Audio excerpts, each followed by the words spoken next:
ચાલો આજે હું તમને એક હળદરનો જાદુ દેખાડું. ચલો હવે આપણે શું જોઈશે એમાં? પાણી લીધું છે, હળદર છે, ડિટર્જન્ટ છે અને લીંબુ લીધેલું છે. ચલો હવે આપણે શું કરીશું કે થોડું પાણી લઈશું, એને આપણે ગ્લાસમાં નાખીશું.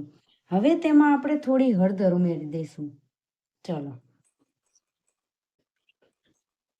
હવે તમે જોઈ શકો કે રંગ કેવો છે, અહીંયા પીળો છે.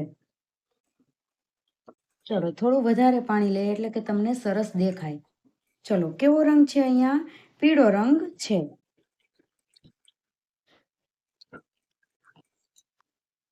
હવે આપણે આમાં શું નાખીશું? ડિટર્જન્ટ નાખીશું. ચલો હવે આપણે આમાં ડિટર્જન્ટ નાખી દઈએ. તમે જોઈ શકો છો રંગ કેવો થઈ ગયો છે? અહીંયા લાલ થઈ ગયો છે, કારણ કે ડિટર્જન્ટ છે તે બેઝ કહેવાય છે અને હળદર એક કુદરતી ઇન્ડિકેટર છે, એટલે કે સૂચક છે જે બેઝ સાથે લાલ રંગ આપે છે. તમે જોઈ શકો છો. હવે એક જાદુ દેખાડું. હવે તેમાં આપણે લીંબુનો રસ નીચવી દઈએ તો આ જે લાલ રંગ હશે ને તે ગાયબ થઈ જશે.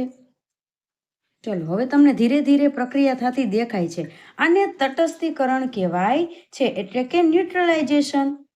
જે લીંબુ છે તેમાં સાઇટ્રિક એસિડ રહેલું છે, જે ડિટર્જન્ટ તરીકે બેઝ છે તેને ન્યુટ્રલ કરે છે.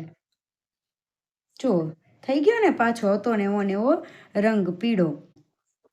તો વિજ્ઞાન છે ને જોરદાર. વધુ ને વધુ આવા પ્રયોગો જોવા માટે સબસ્ક્રાઈબ કરો. Thank you.